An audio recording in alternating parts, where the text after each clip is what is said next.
सो hi guys. तो आज से हम चालू करेंगे इनकम फ्रॉम कैपिटल गेन और इनकम फ्रॉम अदर सोर्सेस। तो इसमें सबसे पहले हम देखते हैं कैपिटल गेन में कौन कौन से सेक्शंस हमें पढ़ने हैं। तो सेक्शन 45 से लेके 55A तक हमारा कैपिटल गेन का है और अदर सोर्स का हमारा सेक्शन 56 से लेके सेक्शन 59 तक है। ठीक है। सेक्शन 45(1) हमें क्या बात करता है? Charging section of capital gain. तो हमारी कौन सी इनकम हमारी कैपिटल गेन में चार्जेबल होगी टैक्स के लिए? तो any income arising from transfer of a capital asset effected in the previous year shall be chargeable to income tax under head capital gains in the previous year in which transfer took place unless such capital gains exempt under section 54। ठीक है। मतलब कोई भी income जो कि arise हुई है from transfer of a capital asset, वो इनकम हमारी चार्जेबल हो जाएगी अंडर हेड कैपिटल गेन। ठीक है। और यहाँ पे इनकम इंक्लूड्स लॉसेज ऑल्सो। ठीक है। अब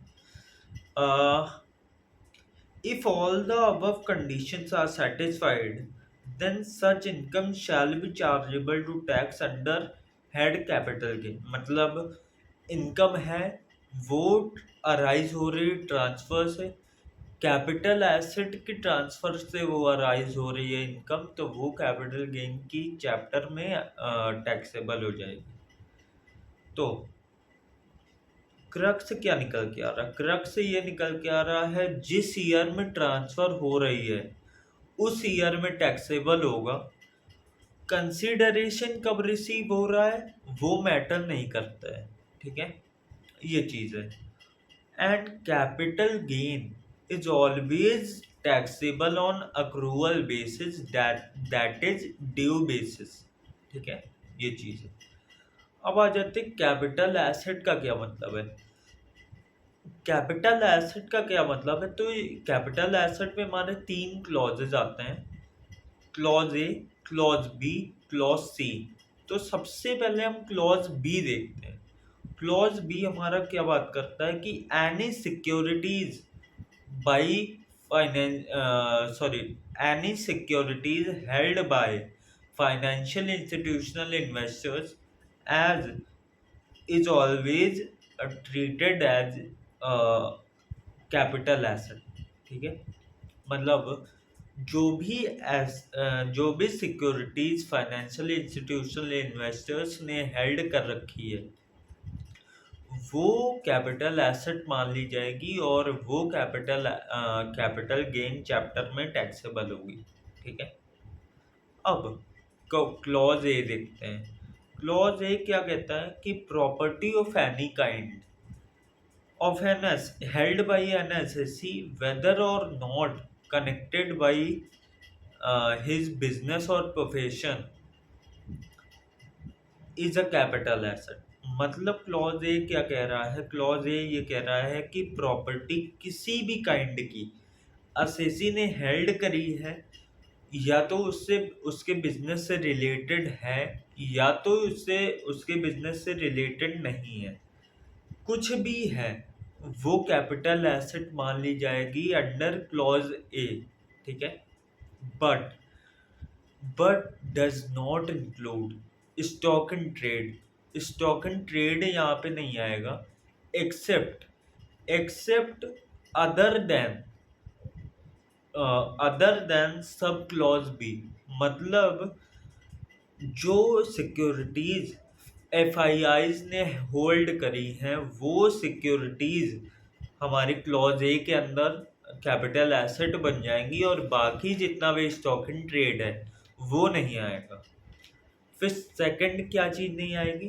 पर्सनल इफेक्ट वाली चीजें। ठीक है, पर्सनल नेचर वाली चीजें, जैसे हमारी वेयरिंग अपैरल्स हो गया, फर्नीचर हो गया, AC हो गया, ये सारी चीजें हमारी कैपिटल एसेट में नहीं आएगी। ठीक है, बट ऑल्सो इंक्लूड्स 6 चीजें आती हैं: jewellery other than silver utensils, दूसरा आर्कोलॉजिकल कलेक्शन, तीसरा स्कल्पचर, चौथा पेंटिंग्स, फिर any other work of art, फिर ड्राइंग्स। ये छः चीज़ें हैं जो कि हमारे कैपिटल एसेट में कवर हो जाती हैं। ठीक है, अब बात करते हैं कि एग्रीकल्चरल लैंड के बारे में।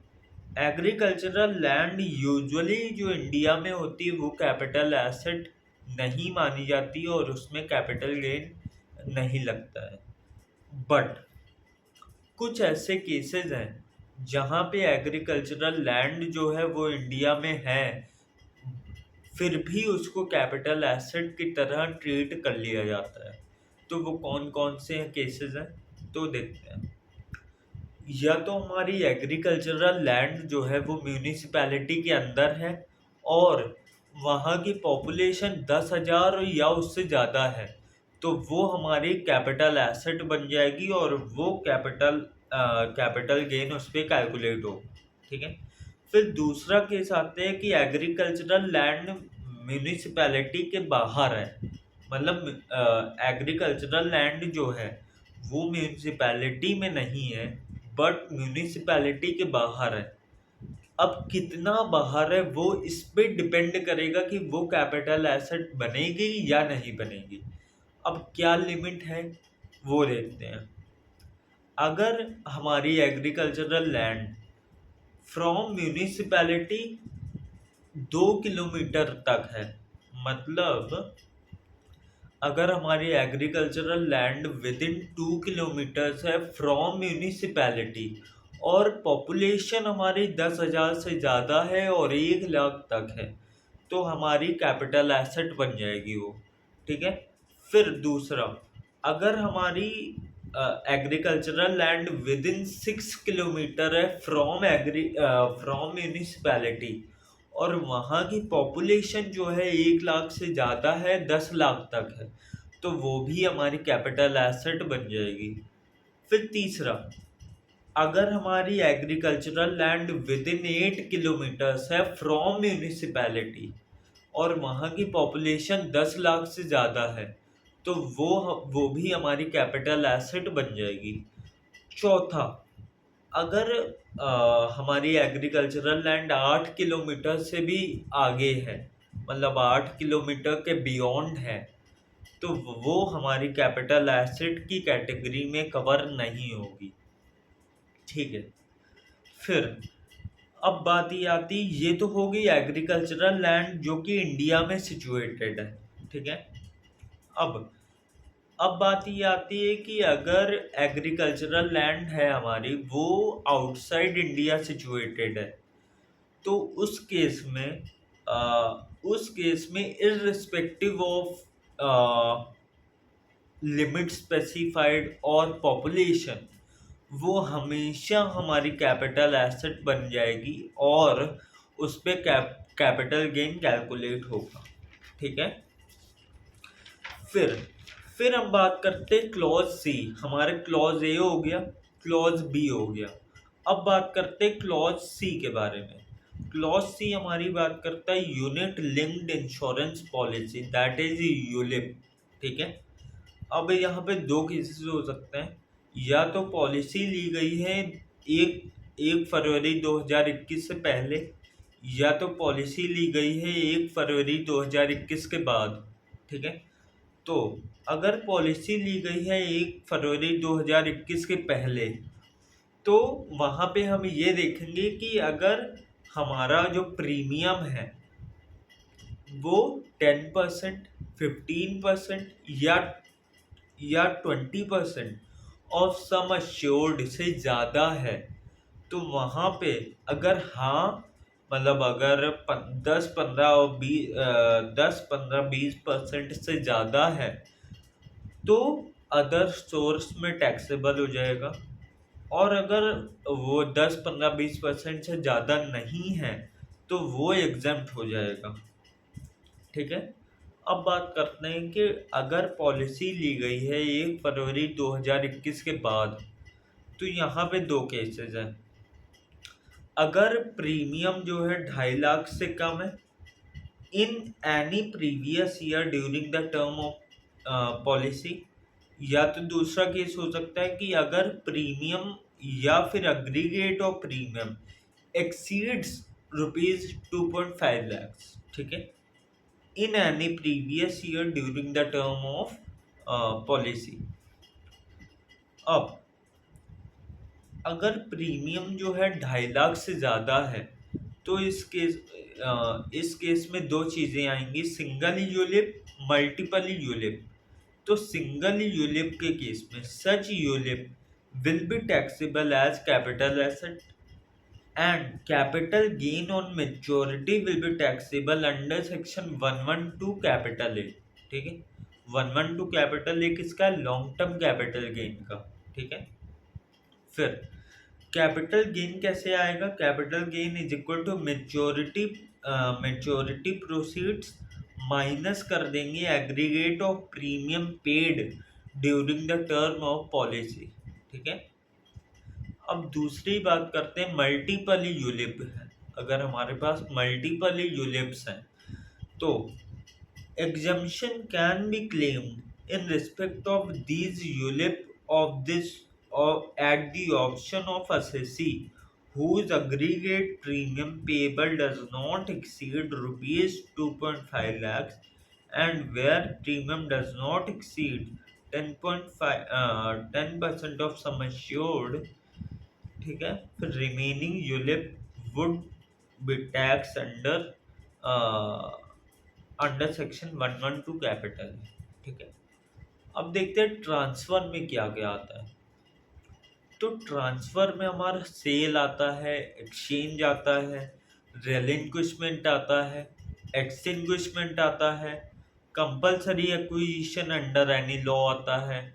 अगर हमने किसी को पोजीशन मूवेबल प्रॉपर्टी का ट्रांसफ़र कर दिया है तो वो भी आता है। किसी को प्रॉपर्टी हमने अलॉट कर दी है तो वो आता है। फिर redemption of zero coupon bond, मतलब हमने ज़ीरो कूपन बॉन्ड हमने रिडीम कर लिए तो वो भी हमारा ट्रांसफ़र के अंदर आ जाता है। फिर अगर हमने अपनी कैपिटल एसेट को स्टॉक इन ट्रेड के अंदर कन्वर्ट कर लिया है तो वो भी ट्रांसफ़र के अंदर आ जाता है। तो ये सारी चीज़ें हमारी ट्रांसफ़र के अंदर आ जाती हैं। तो हमारा क्रक्स क्या निकल रहा है? क्रक्स ये निकल रहा है कि कैपिटल एसेट की ट्रांसफ़र से आने वाले जितनी भी इनकम होगी वो कैपिटल गेन हेड में टैक्सेबल होगी, और टैक्सेबल उस प्रीवियस ईयर में होगी जिस ईयर में ट्रांसफ़र करोगे। पैसा कब मिला कब नहीं मिला ये मैटर नहीं करता है, ठीक है। अब ये सारी बातें हो गई हमारी। अब बात ये आती है कि how to compute capital gain. Capital gain निकालेंगे कैसे? तो कैपिटल गेन हम दो एसेट पर निकालते हैं।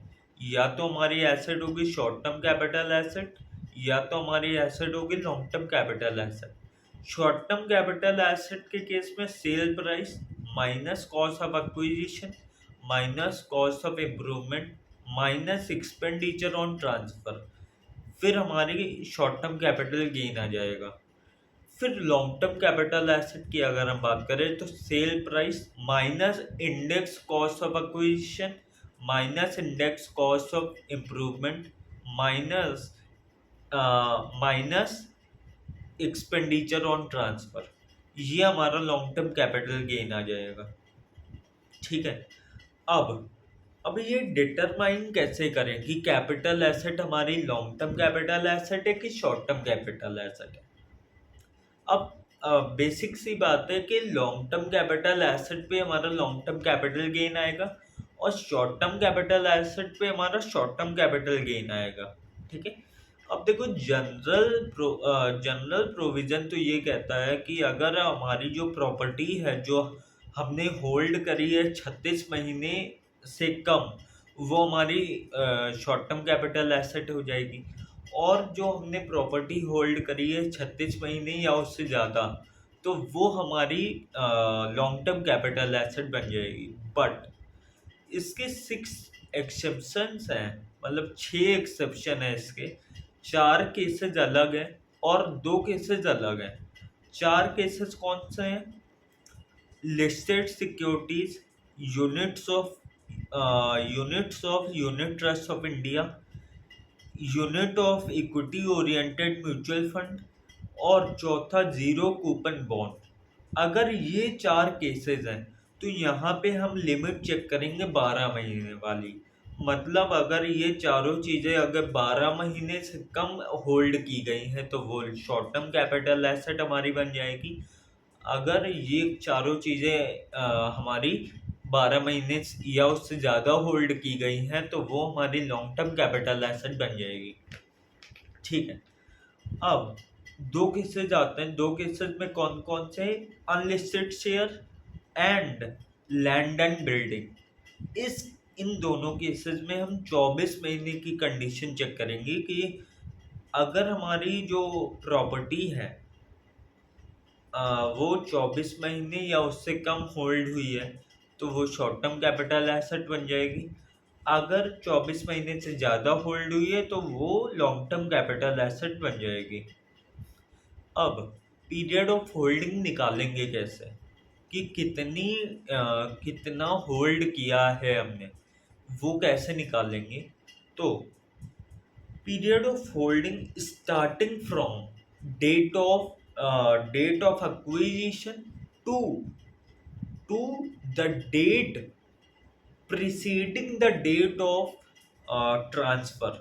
मतलब डेट ऑफ एक्विजिशन से लेकर डेट ऑफ ट्रांसफर के एक दिन पहले तक का पूरा पीरियड हम काउंट कर लेंगे, वो हमारा बन जाएगा पीरियड ऑफ होल्डिंग। अब बात करते हैं हम सेक्शन 55। इसके 2 पार्ट हैं, part A and part B. Part A हमारा बात करता है कॉस्ट ऑफ एक्विजिशन के बारे में। तो कॉस्ट ऑफ एक्विजिशन 3 केसेस में हम देखेंगे। सबसे पहला इंटेंजिबल एसेट, दूसरा शेयर्स एंड सिक्योरिटीज, तीसरा एनी अदर कैपिटल एसेट। ठीक है, तो सबसे पहला हम देखते हैं any other capital asset. Any other capital asset में 2 चीज़ें, land and building and other than land and building. ठीक है, तो सबसे पहले अगर हम बात करें लैंड एंड बिल्डिंग के केस में, या तो लैंड एंड बिल्डिंग जो होगी वो एक्वायर होगी 1/4/2001 से पहले, या तो लैंड एंड बिल्डिंग हमारी एक्वायर होगी 1/4/2001 को या फिर उसके बाद। ठीक है, तो अगर हमारी लैंड एंड बिल्डिंग जो है वो एक्वायर हुई है 1/4/2001 से पहले, तो एफएमवी मतलब 1/4/2001 की एफएमवी और 1/4/2000 की SDV which ever is less, उसको कंपेयर करेंगे हम परचेज प्राइस से। फिर इन दोनों में से जो भी हायर आएगा वो हमारा कॉस्ट ऑफ एक्विजिशन बन जाएगा। ठीक है, फिर अगर हम बात करें लैंड एंड बिल्डिंग हमारी अगर एक्वायर हुई है 1/4/2001 को या फिर उसके बाद, तो हमने जितना भी परचेज प्राइस पे किया है वो हमारा कॉस्ट ऑफ एक्विजिशन बन जाएगा। ठीक है, अब other than land and building की बात करें तो other than land and building हमारी एक्वायर हुई है या तो 1 अप्रैल 2001 से पहले, या तो एक्वायर हुई है 1/4/2001 को या फिर उसके बाद। ठीक है, अगर एक्वायर हुई है 1/4/2001 के पहले तो परचेज प्राइस और 1/4/2001 की fair market value whichever is higher, ये हमारा कॉस्ट ऑफ एक्विजिशन बन जाएगा। फिर अगर एक्वायर हुआ है 1/4/2001 को या फिर उसके बाद, तो हमारी परचेज प्राइस जो होगी वो हमारी कॉस्ट ऑफ एक्विजिशन बन जाएगी। ठीक है, अब ये तो हमारी कॉस्ट ऑफ एक्विजिशन बन जाएगी शॉर्ट टर्म के केस में। अब लॉन्ग टर्म कैपिटल गेन अगर हमें निकालना है तो हमें इंडेक्स कॉस्ट ऑफ एक्विजिशन लेना पड़ेगा। अब बात ये आती है कि इंडेक्स कॉस्ट ऑफ एक्विजिशन निकालेंगे कैसे, कन्वर्ट कैसे करेंगे कॉस्ट ऑफ एक्विजिशन को इंडेक्स कॉस्ट ऑफ एक्विजिशन में। तो इसमें दो केसेस है, या तो लॉन्ग टर्म कैपिटल एसेट जो है वो अक्वायर हुई है 1/4/2001 से पहले, या तो अक्वायर हुई है 1/4/2001 को या उसके बाद। अगर एक्वायर हुई है 1/4/2001 के पहले, तो COA divided by 100 multiply by index rate of year of transfer. ठीक है, मतलब जितनी भी कॉस्ट ऑफ एक्विजिशन है हमारी, मल्टीप्लाई डिवाइड करेंगे 100 से क्यों डिवाइड करेंगे, क्योंकि गवर्नमेंट ऑफ इंडिया ने 2001-2 को बेस बनाया है और उसका जो इंडेक्स रेट है वो हमारा 100 है। उसके पहले की गवर्नमेंट ऑफ इंडिया ने इंडेक्स रेट नहीं बता रखे हैं। ठीक है, तो हम इसको 100 ही मान के चलेंगे अगर हमारी लॉन्ग टर्म कैपिटल एसेट 1/4/2001 से पहले एक्वायर हुई है।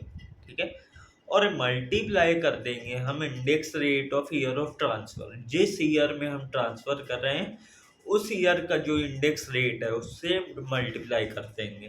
ठीक है, फिर दूसरा केस आता है, अगर हमारी long term capital asset acquire हुई है 1/4/2001 को या फिर 1/4/2001 के बाद, तो cost of acquisition divided by index rate of year of acquisition, मतलब जिस साल हमने अक्वायर किया है उस साल का इंडेक्स रेट मल्टीप्लाई कर देंगे index rate of year of transfer.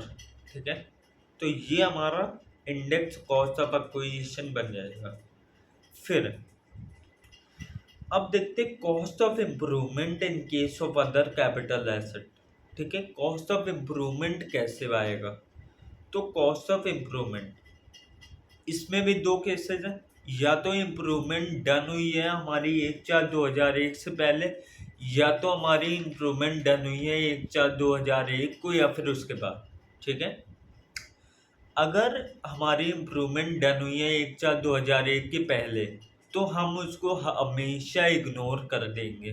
ठीक है, अब बात ये आती है कि अगर हमारी इम्प्रूवमेंट डन हुई है 1/4/2001 को या फिर उसके बाद, तो उस केस में हमारा क्या कॉस्ट ऑफ एक्विजिशन बनेगा, तो जितना भी हमने एक्चुअल एक्सपेंडिचर इनकर किया है वो हमारा कॉस्ट ऑफ इम्प्रूवमेंट बन जाएगा, दैट इज कोई बन जाएगा। ठीक है, अब बात ये आती है कि ये तो शॉर्ट टर्म कैपिटल एसेट की बात हो गई। अगर हमें लॉन्ग टर्म कैपिटल गेन निकालना है लॉन्ग टर्म कैपिटल एसेट पे, तो हमें कॉस्ट ऑफ एक्विजिशन को कन्वर्ट करना पड़ेगा index cost of cost of improvement को कन्वर्ट करना पड़ेगा इंडेक्स कॉस्ट ऑफ इम्प्रूवमेंट। ठीक है, दैट इज टू से कोई को कन्वर्ट करना पड़ेगा आई कोई में। ठीक है, तो कैसे कन्वर्ट करेंगे, actual expenditure incurred divided by index rate of year of expenditure, जिस साल में हमने एक्सपेंडिचर इनकर किया है उस साल का index rate, multiply by index rate of year of transfer, जिस साल हमने ट्रांसफर किया है उस साल के इंडेक्स रेट से हम मल्टीप्लाई कर देंगे। अब तो ये बात हो गई हमारी अदर देन कैपिटल एसेट की। ठीक है, अब बात करते हैं हम दूसरा इंटेंजिबल एसेट। इंटेंजिबल एसेट के केस में हमारा कोआ क्या बनेगा, कोई क्या बनेगा। तो इंटेंजिबल एसेट की बात करें, हम एग्जांपल लेके चलते हैं कि गुडविल, मतलब बहुत सारी चीज़ें इंटेंजिबल एसेट में आती है, जैसे पेटेंट हो गया, गुडविल हो गया, ट्रेडमार्क हो गया, कॉपीराइट हो गया, ये सारी चीज़ें हमारी इंटेंजिबल एसेट में आती हैं। बट हम एग्जाम्पल के तौर पे लेके चलते हैं गुडविल को। तो गुडविल या तो सेल्फ जनरेटेड हो सकती है या तो अक्वायर हो सकती है। अगर सेल्फ जनरेटेड है, तो सेल्फ जनरेटेड है तो उसकी कॉस्ट हम निकाल नहीं सकते। तो अगर कॉस्ट हम नहीं निकाल सकते तो उसका कॉस्ट ऑफ एक्विजिशन हमारा नील हो जाएगा। ठीक है, तो हमारा कॉस्ट ऑफ एक्विजिशन नील हो जाएगा, कोआ नील हो जाएगा। फिर अगर हमारी गुडविल जो है अक्वायर की गई है, अगर हमने गुडविल अक्वायर की है, तो हमारा जो परचेज प्राइस होगा, जितने भी हमने अक्वायर की है, वो हमारा कॉस्ट ऑफ एक्विजिशन बन जाएगा। ठीक है। अब अब इसमें फेयर मार्केट वैल्यू वाला कंसेप्ट इसमें अप्लाई नहीं होता है। ठीक है।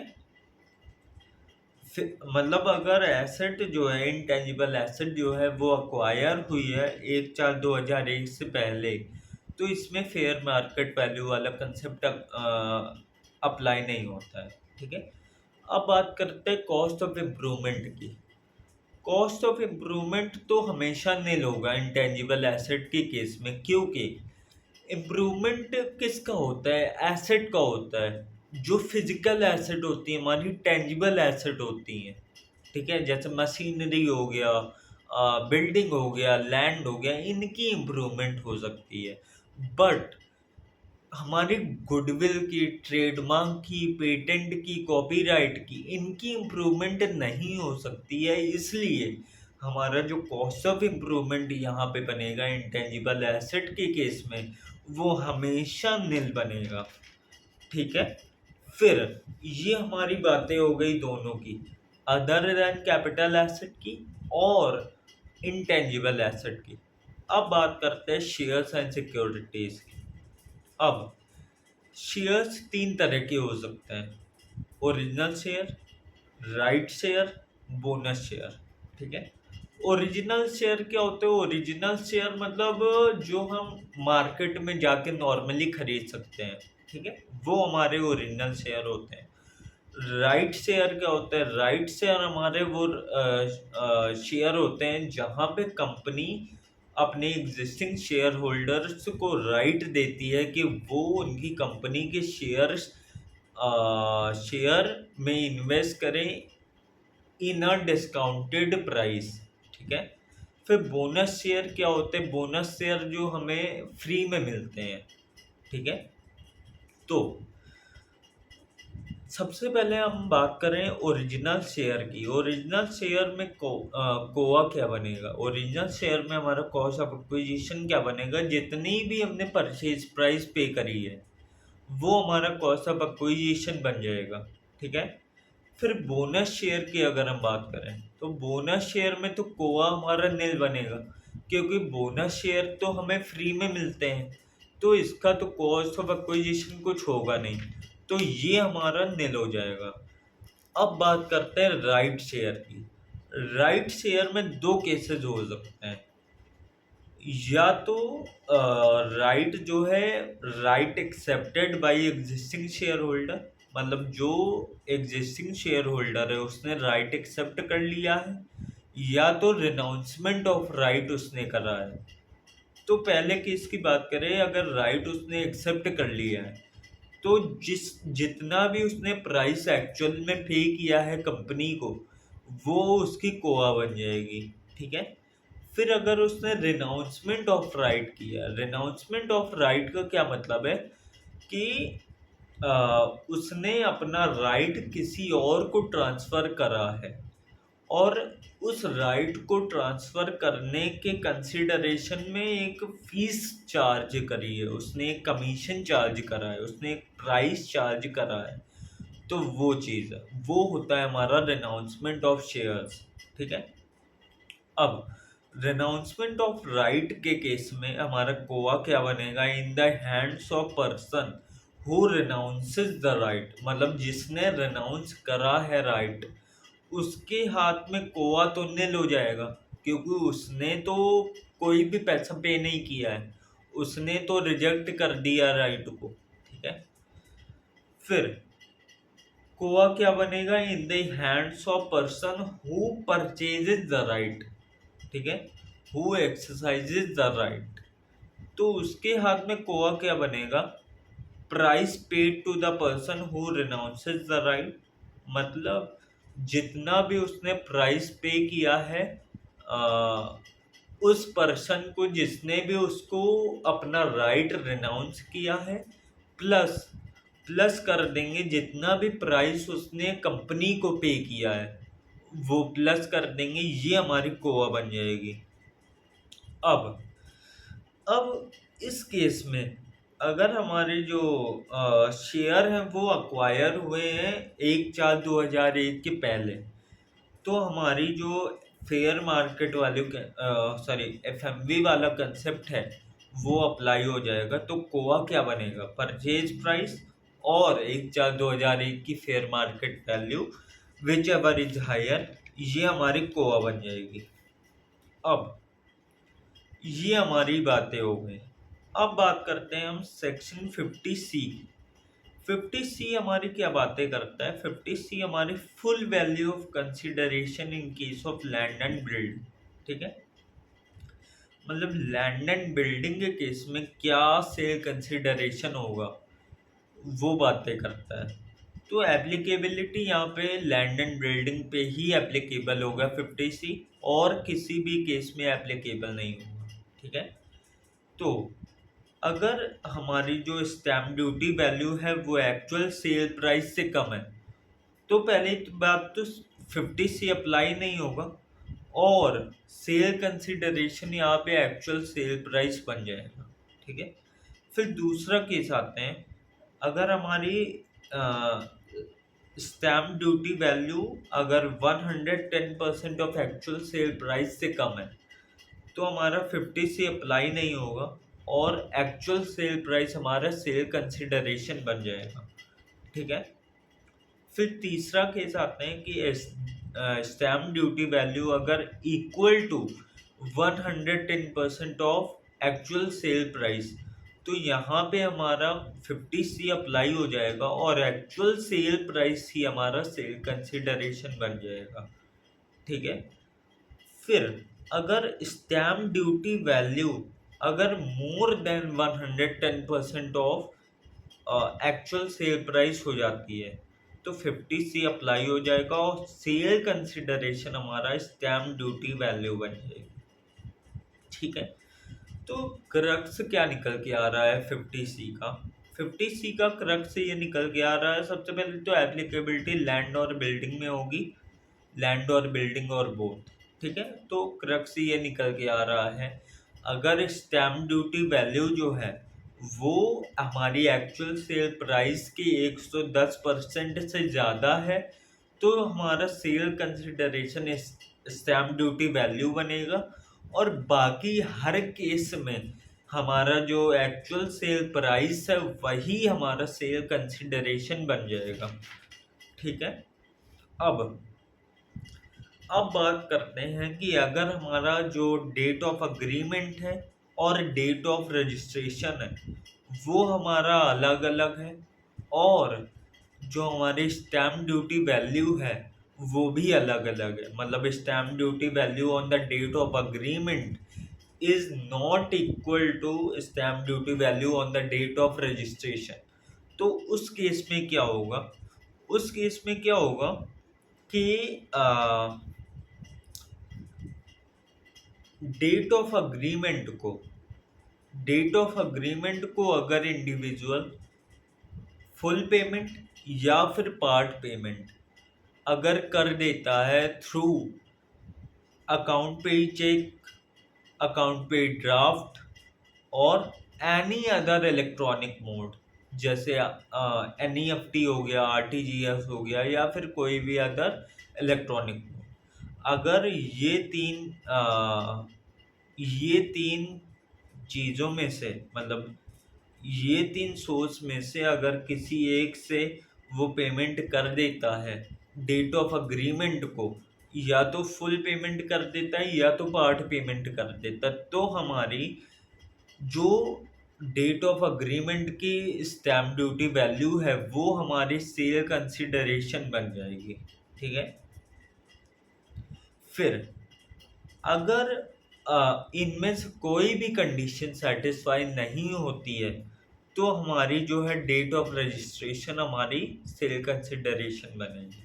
ठीक है, तो क्रक्स क्या निकल के आ रहा है, क्रक्स ये निकल के आ रहा है कि डेट ऑफ अग्रीमेंट को अगर हम फुल पेमेंट कर देते हैं या फिर पार्ट पेमेंट कर देते हैं थ्रू अकाउंट पे चेक, अकाउंट पे ड्राफ्ट और एनी अदर इलेक्ट्रॉनिक मोड, तो हमारी एसडीवी डेट ऑन अग्रीमेंट की एसडीवी बन जाएगी। मतलब एसडीवी हम ले लेंगे डेट ऑन अग्रीमेंट की। अगर इनमें से कोई भी एक कंडीशन अगर सेटिस्फाई नहीं है तो हम डेट ऑफ रजिस्ट्रेशन की एसडीवी हम कंसीडर करके चलेंगे। ठीक है।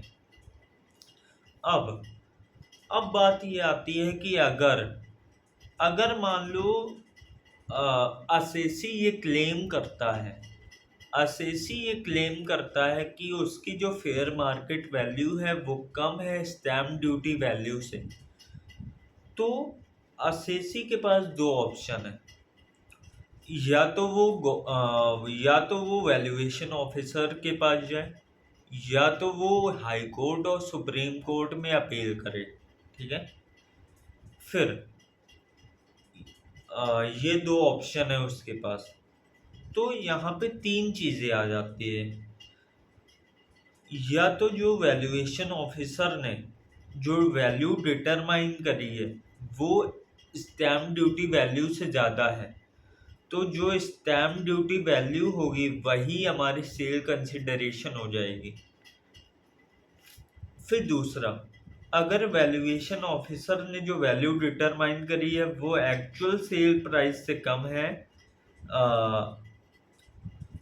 एक्चुअल सेल प्राइस से कम है, तो हमारी एक्चुअल सेल प्राइस ही सेल कंसिडरेशन बन जाएगी। फिर तीसरा हमारा पास आता है कि वैल्यूएशन ऑफिसर ने जो वैल्यू डिटरमाइन करी है वो स्टैम्प ड्यूटी वैल्यू से कम है बट एक्चुअल सेल प्राइस के बराबर है या फिर उससे ज़्यादा है। तो value determined by valuation officer और हाई कोर्ट, जितनी भी वैल्यूएशन ऑफिसर या हाई कोर्ट ने डिटरमाइन करी है वो हमारी सेल कंसिडरेशन बन जाएगी। तो ये बात हो गई हमारी। अब बात करते हैं हमारी सेक्शन 50D की।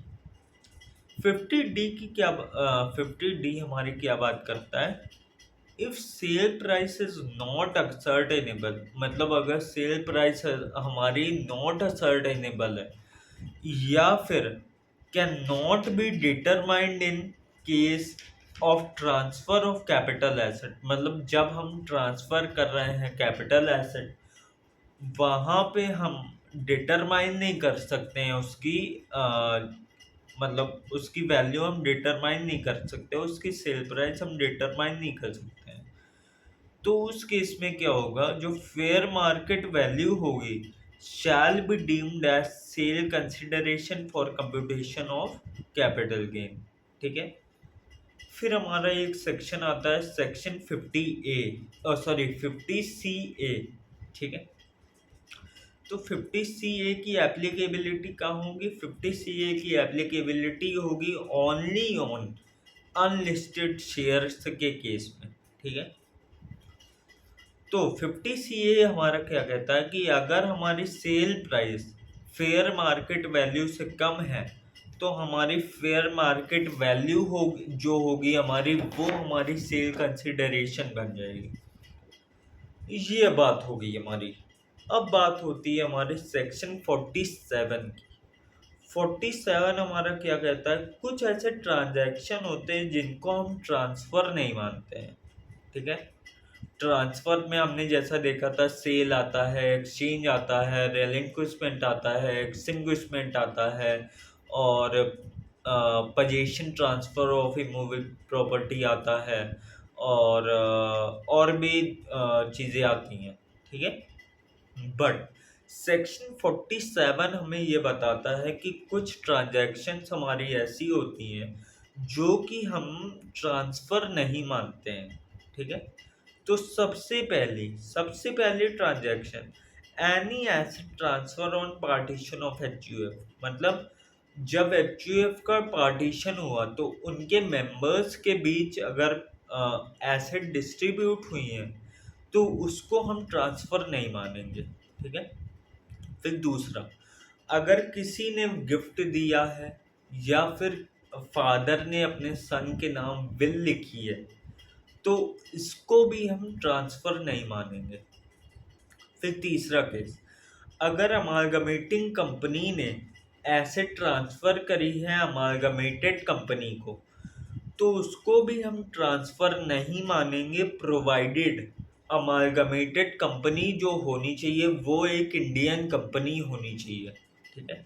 फिर चौथा केस, होल्डिंग कंपनी ने अगर सब्सिडरी कंपनी को ऐसे ट्रांसफर करी है तो उसको भी हम ट्रांसफर नहीं मानेंगे, प्रोवाइडेड होल्डिंग कंपनी हमारी 100% होल्डिंग कंपनी हो and subsidiary company is an Indian company. ठीक है। फिर पांचवा केस हमारा ये आता है, सब्सिडरी कंपनी अगर होल्डिंग कंपनी को ऐसे ट्रांसफर करती है तो उसको भी हम ट्रांसफर नहीं मानेंगे, provided subsidiary company is 100% subsidiary company and holding company is an Indian company. तो ये चीज हो गई।